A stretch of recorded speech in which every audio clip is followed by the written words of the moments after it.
ரெண்டு விஷயம் இருக்கு நம்மளுக்கு புரியாத விஷயம். மகாவிஷ்ணு புருஷன், மாயா மோகினி பெண் சக்தி இல்லையா? இங்க ரெண்டு சக்தியும் இருக்கு. ஆண் சக்தியும் இருக்கு, பெண் சக்தியும் இருக்கு. வணக்கம், நான் உங்க அமர்நாத் குருஜி பேசுறேன். நம்ம இன்னைக்கு வசியம் என்றது எப்படி ஆரம்பிச்சிச்சு, இந்த வசியத்துல எது பலமானது, அதுக்கப்புறம் வசியம் உண்மையா வேலை செய்யுமா இல்லையா என்றதை நம்ம பாத்துக்கலாம். இங்க மோகினி வசியம் பத்தி நம்ம பேச போனா, அந்த மோகினியோட ஒரு அவதாரம் ஆரம்பிச்சதே அந்த ராட்சசன்மாருக்கு இந்த ஒரு அமிர்தம் கிடைக்காம, அமிர்தத்தை தெய்வன்மாருக்கு மட்டும் கொடுக்கணும், அந்த மிச்ச இந்த பால் வேலைக்கு வராத அந்த பால் ராட்சசன்மாருக்கு கொடுக்கணும்ன்ற ஒரு வரிசையில என்ற ஒரு ஐடியாவில் மகாவிஷ்ணு மோகினியா அவதரிச்சது தெரியும் இல்லையா?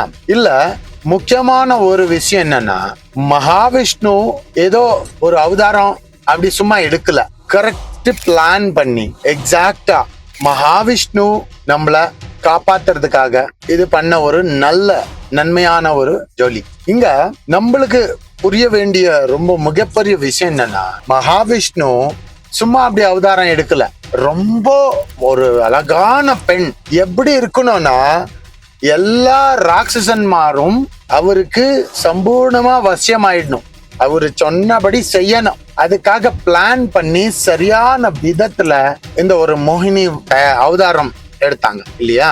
இப்போ ஒரு பெண் பிறந்திருக்குன்னா, ஒரு பெண் குழந்தை பிறந்திருக்குன்னா நேச்சுரலா என்ன ஜீன்ஸ் இருக்கோ அந்த ஜீன்ஸ்ல பிறந்திருக்கும். ஆனா மோகினி பொருட்கள செய்யப்பட்டது இல்ல, அதுக்காகன்ட்டு அந்த ஒரு அவதாரம் எடுத்தது இல்லையா?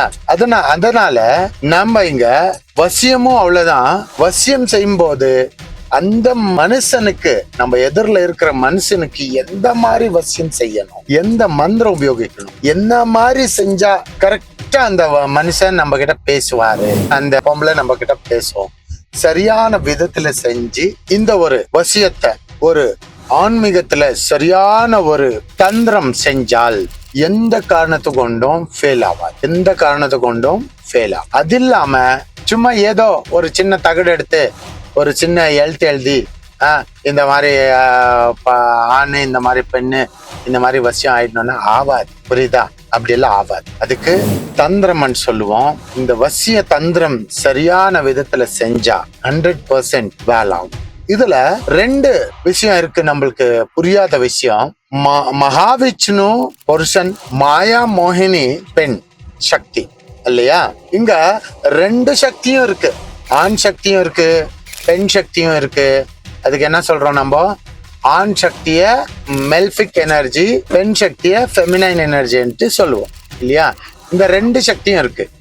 அதுக்கப்புறம் இந்த ரெண்டு சக்தியும் கலந்து இருக்கு. இது நல்லா ஞாபகம் வச்சுக்கோங்க.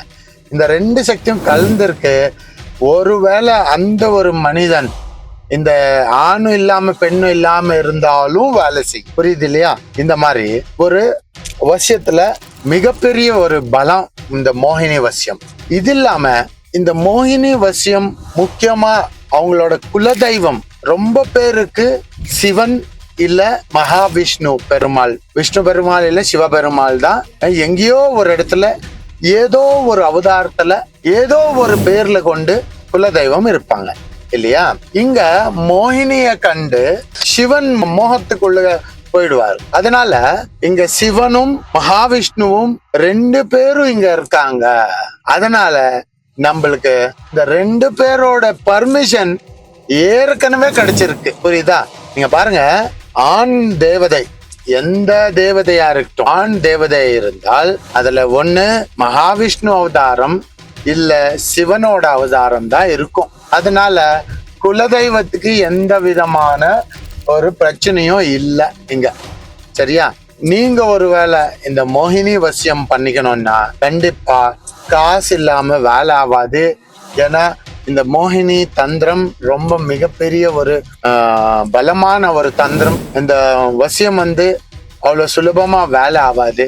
அப்படி ஒரு வேலை ஆய தீரணும்னா கண்டிப்பா பண்ணி தரலாம். ஆனா செலவு நல்லா ஆகும்.